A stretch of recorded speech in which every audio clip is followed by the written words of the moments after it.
Digimon rocks. TNT rocks. A Digimon rocks. A TNT rocks.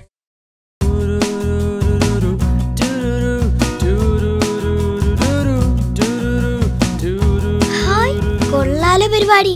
എനിക്കും വലുതായ ഇതുപോലെ ഒരു പെയിന്റ് അടിക്കാരനാവണം. ചന്ദ്രൻ ചേട്ടൻ എന്തെടുക്കുക? മണ്ണപ്പം ചുട്ട് കളിക്കുക. ആഹാ, ഞാൻ കരുതി കുഴി എണ്ണി കളിക്കാന്ന്. കണ്ടാൽ അറിഞ്ഞൂടെ പെയിന്റ് അടിക്കുകയാണെന്ന്? അതെ, ചേട്ടൻ പെയിന്റ് അടിക്കാരനാണെന്ന് കരുതി ഇത്രയും അഹങ്കാരം പാടില്ല കേട്ടോ. നിനക്കിപ്പോ എന്താ വേണ്ടത്? ചേട്ടാ, എനിക്കും വലുതായ ഒരു നല്ല പെയിന്റ് അടിക്കാരനാവാനാ ഇഷ്ടം. എന്നെ പഠിപ്പിച്ചു തരാമോ? എന്നിട്ട് വേണം നിന്റെ അച്ഛന്റെ വായിലിരിക്കുന്നത് ഞാൻ കേൾക്കാൻ. കുഴപ്പമാവൂടാ. ഒരു കുഴപ്പം വരില്ല. അച്ഛന്റെ വായിലിരിക്കുന്നത് ഞാനും കേൾക്കാറുണ്ടല്ലോ. എന്നിട്ട് ഇന്ന് വരെ എനിക്ക് ഒരു കുഴപ്പം വന്നിട്ടില്ല. അല്ലെങ്കിലും ഒരു തൊഴിൽ പഠിച്ചിരിക്കുന്നത് നല്ലതല്ലേ ചേട്ടാ? ശരി, എന്നാ നീയും കൂടിക്കോ. എടാ ടിൻഡു, ആദ്യം പുട്ടി അടിക്കണം. എങ്ങനെയെന്ന് ഞാൻ പറഞ്ഞുതരാം, അതുപോലെ ചെയ്താൽ മതി. അതൊന്നും എനിക്ക് പറഞ്ഞു തരേണ്ട കാര്യമില്ല. ഒറ്റ ഇരിപ്പിന് 2 കുറ്റി പുട്ട് വരെ വെള്ളം കൂട്ടാതെ തട്ടുന്നവനാ ഞാൻ. എടാ കാന്താരി, പുട്ടടിക്കുന്ന കാര്യമല്ല, പുട്ടി അടിക്കുന്ന കാര്യമാ പറഞ്ഞത്. ചുമരിന് പുട്ടി അടിക്കണം. അതെന്തിനാ ചേട്ടാ ചുമരിന് പുട്ടി?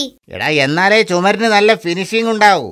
അതെ, പുട്ടി അടിക്കാനൊന്നും എനിക്ക് വയ്യ. പുട്ടി അടിക്കാരനാവാനല്ല, പെയിന്റ് അടിക്കാരനാവാനാ ഞാൻ വന്നത്. നിന്നെ ഈ പണിക്ക് കൊള്ളില്ല, വേഗം സ്ഥലം വിട്ടോ. അങ്ങനെ പറയരുത് ചേട്ടാ, പ്ലീസ്. ചേട്ടൻ കാരണം ടീച്ചറുടെ കയ്യിൽ നിന്ന് തല്ലു വരെ കൊണ്ടുപോകാനാ ഞാൻ കാരണം നിനക്ക് തല്ലുകൊണ്ടോ?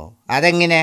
സത്യമാ, ഇന്നലെ ക്ലാസ്സിൽ ടീച്ചർ ഒരു ചോദ്യം ചോദിച്ചു. പകൽ സമയത്ത് ചന്ദ്രനെ കാണാത്തത് എന്തുകൊണ്ടാണെന്ന്. പകൽ സമയത്ത് ചന്ദ്രനെ കാണാത്തത് സൂര്യപ്രകാശം ഉള്ളത് കൊണ്ടാണെന്ന് ദീപു പറഞ്ഞു. അവന് വെരി ഗുഡ് കിട്ടി.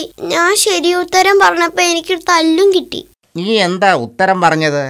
പകൽ സമയത്ത് ചന്ദ്രനെ കാണാത്തത് ഞാൻ സത്യമായിട്ടും ശരി ഉത്തരാ പറഞ്ഞത്. എന്നിട്ടും ആ മാലതി ടീച്ചറിന്റെ ചന്തിക്കിട്ട് തല്ലി.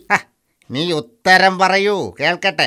പകൽ സമയത്ത് ചന്ദ്രനെ കാണാത്തത് ചന്ദ്രൻ പെയിന്റിന്റെ പണിക്ക് പോകുന്നത് കൊണ്ടാണെന്നാ ഞാൻ ഉത്തരം പറഞ്ഞത്. Digimon rocks.